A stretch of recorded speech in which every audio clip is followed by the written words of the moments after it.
এনসিপির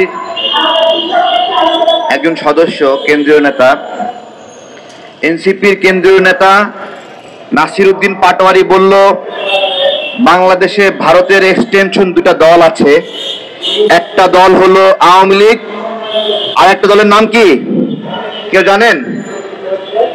জানেন কে? আর একটা দলের নাম বলেছে জামাতকে। তো আমার প্রশ্ন হলো, জামাতে ইসলাম নাসির উদ্দিন পাটোয়ারির এই বক্তব্যের কোনো প্রতিবাদ করলো না, কেন প্রতিবাদ করলো না? তারা কি স্বীকার করে নিচ্ছে যে তারা ভারতের এক্সটেনশন? প্রতিবাদ করলো না কেন আমার জিজ্ঞাসা। এই প্রতিবাদ না করার একটা কারণ রয়েছে। 28 আগস্ট জামাতের আমির বক্তব্য দেন যে ভারতের বন্ধুত্ব চাই, ভারতের সহযোগিতা চাই। আমার কাছে খুব খারাপ লেগেছে ওই দিন, বাংলাদেশে রাজনীতি করবে আর একটা রাজনৈতিক দল বলবে যে ভারতের বন্ধুত্ব চাই, ভারতের সহযোগিতা চাই। এভাবে নির্লজ্জ স্বীকারোক্তি দিয়ে বাংলাদেশে রাজনীতি করবে। আমি আওয়ামী লীগ, বিএনপি, জাতীয় পার্টি কোন দলকে কোনোদিন সরাসরি দলের প্রধানকে এরকম বক্তব্য দিতে শুনি নাই এরকম বলতে যে ভারতের সহযোগিতা চাই, ভারতের বন্ধুত্ব চাই। এবং তার প্রেক্ষিতে 31শে আগস্ট ভারত উত্তর জানায় জামাতে ইসলামের এই বন্ধুত্বের আহ্বান তারা বিবেচনা করবে। আমাদের রাজনৈতিক অস্তিত্ব কোন জায়গায় গিয়ে নামিয়েছে?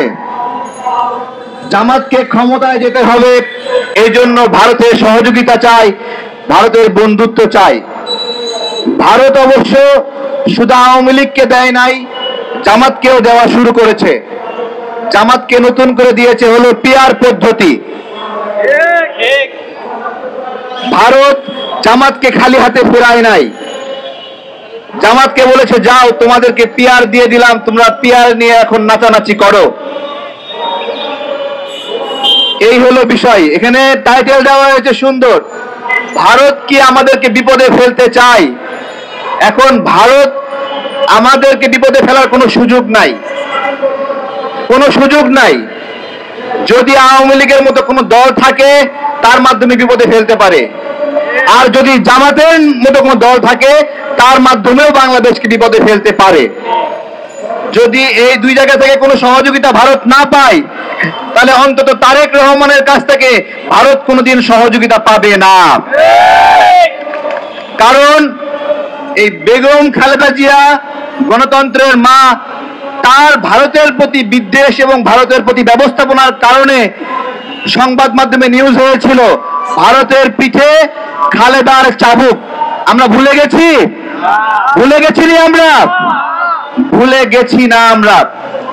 এগুলো আমাদের খেয়াল রাখতে হবে। প্রিয় ভাইয়েরা, ভারতের সঙ্গে যারাই আঘাত করবে আমরা কি তাকে প্রতিরোধ করব? প্রতিরোধ করব? আমরা প্রতিরোধ করব না? আমরা জামাতকে স্পষ্টভাবে বলছি, 28 আগস্ট আপনারা যে বক্তব্য দিয়েছেন, স্মরণ করে দিচ্ছি, ওই বক্তব্য আপনারা প্রত্যাহার করবেন। বাংলাদেশে ভারতের সহযোগিতা নিয়ে আমরা কাউকে রাজনীতি করতে দেব না, আমরা প্রতিরোধ করব। আজকে একটা কথা বলি, শেখ হাসিনার সময়ে দাড়ি এবং টুপি দেখলে মানুষের উপর নিপীড়ন হয়েছে। একবারও প্রশ্ন করেছেন কেন এই নিপীড়ন হয়েছে? বলেন তো। শুধুমাত্র জামাতের কারণে হয়েছে এটা।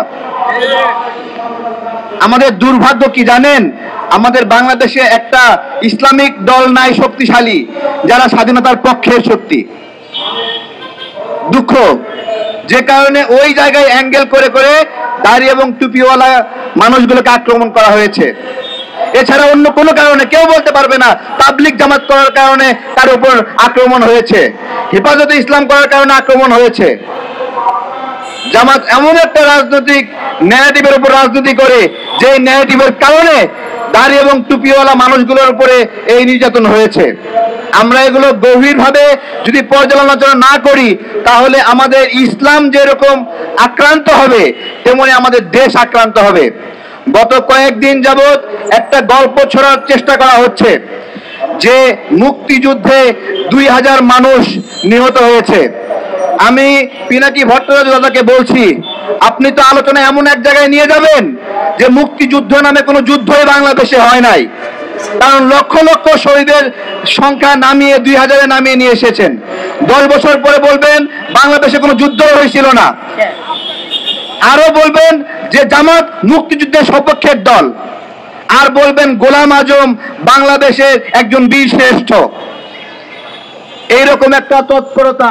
আমি জাতীয়তাবাদী দল বিএনপিকে বলবো, মুক্তিযুদ্ধের বিষয়ে কোন রকম ছাড় দেবেন না।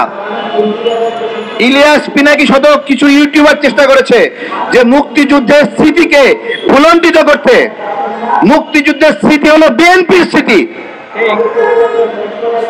আওয়ামী লীগ সেখানে হাল ছেড়ে দিয়ে চলে গিয়েছিল, তখন হাল ধরেছে শহীদ প্রেসিডেন্ট জিয়াউর রহমান। এত সহজ ছিল না।